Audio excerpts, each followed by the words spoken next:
Congressman Paul, I think you have questions and concerns about the bonanza in the hedge fund industry. Do you? Yes, I think this is not a consequence of free markets. What's happening is there's transfer of wealth from the poor and the middle class to the wealthy. This comes about because of a monetary system that we have. When you inflate a currency or destroy a currency, the middle class gets wiped out. So the people who get to use the money first, which is created by the Federal Reserve System, benefit. So the money gravitates to the banks and to Wall Street. So that's why you have more billionaires than ever before.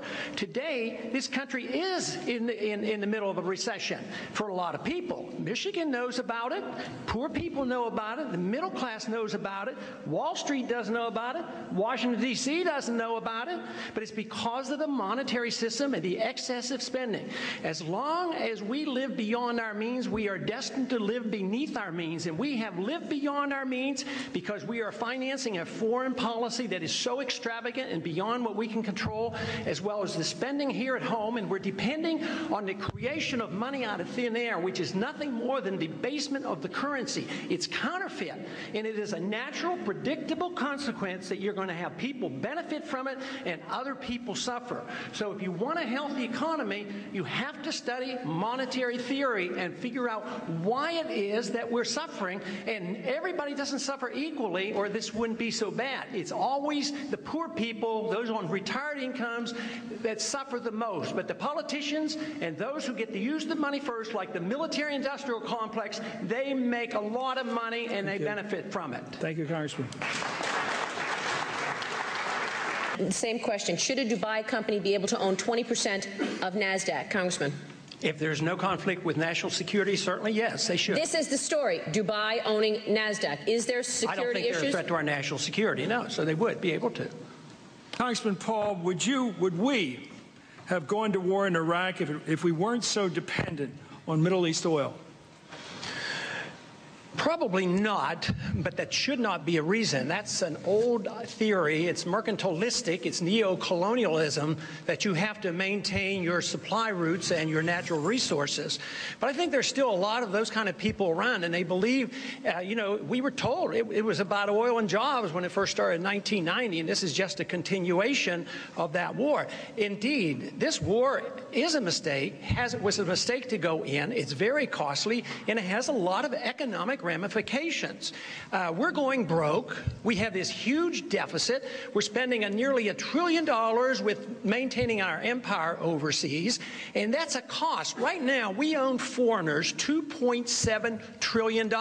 No wonder they have money to come back in here and buy stuff up, and then we object. But that has to do with our monetary system as well as our foreign policy. So if we want prosperity, we have to change our foreign policy. We have to live within our means, but we can't maintain a reserve currency where all our greatest export today are paper dollars. We create money out of thin air, and they still accept it as if it was backed by gold. And that is the reason all this money goes overseas, and at the same time we finance all this military activity overseas. It's bankrupting this country. And not only that, it's a threat to our personal liberties here, and it's going to be a threat to our economy because we are beginning to live beneath our means. And that is a natural consequence of what happens when you live beyond your means. So we must change our policy both overseas and domestically. Congressman Paul, do you believe the President needs authorization of Congress to attack strategic targets in Iran, nuclear facilities? Absolutely. This idea of going and talking to attorneys totally baffles me. Why don't we just open up the Constitution and read it? You're not allowed to go to war without a declaration of war. Now, as far as fleeting enemies go, yes, if there's an imminent attack on us, we've never had that happen in 220 years. The thought that the Iranians could pose an imminent attack on the United States is preposterous. There's no way. This is just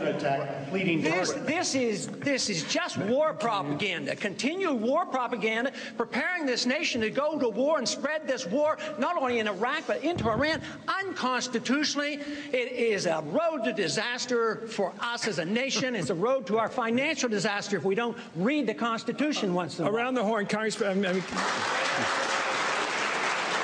And the point that I think it was Congressman Paul made before, that we've never had an imminent attack. I don't know where he was on September 11th. That was no country. That was 19 thugs. It had nothing to do with a country. And since September, Well, I think it was kind of organized in Afghanistan and Pakistan. Polls show that Republicans are known as the party of national security and of moral values. But polls also show that voters look now, at least, to the Democrats to handle the economy. How are you going to win back their confidence in order? Congressman Paul. Well, first, we have to have a sound economy, and we don't. We're overtaxed. We're overregulated. We work with a currency that is non-functional. And our prosperity is slipping.